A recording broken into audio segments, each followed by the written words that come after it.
J'ai fait des études d'histoire et ça m'a toujours intriguée de comprendre pourquoi ou comment l'État avait joué un rôle pour aider les couples, les femmes, les hommes à avoir des enfants, pourquoi il fallait ces notions de devoir, d'obligation.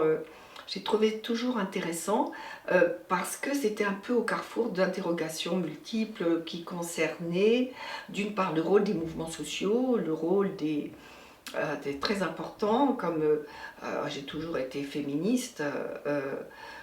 Quand j'étais jeune, j'ai très très vite été impliquée dans des mouvements féministes, dans des groupes ou des militantes de base, mais quand même, ça me préoccupait.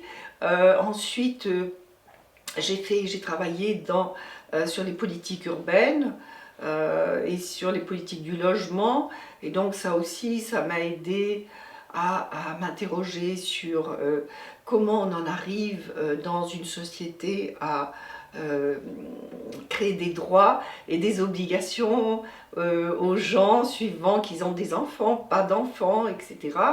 Donc j'ai trouvé ça toujours intriguant et intéressant. Et puis d'autre part, j'étais amenée à rencontrer des gens qui m'ont aidé, qui ont été intéressants pour moi, qui ont été des exemples de très bonne de rigueur, d'analyse dans ces domaines-là. Donc voilà, j'étais amenée naturellement à travailler sur ces questions. Voilà.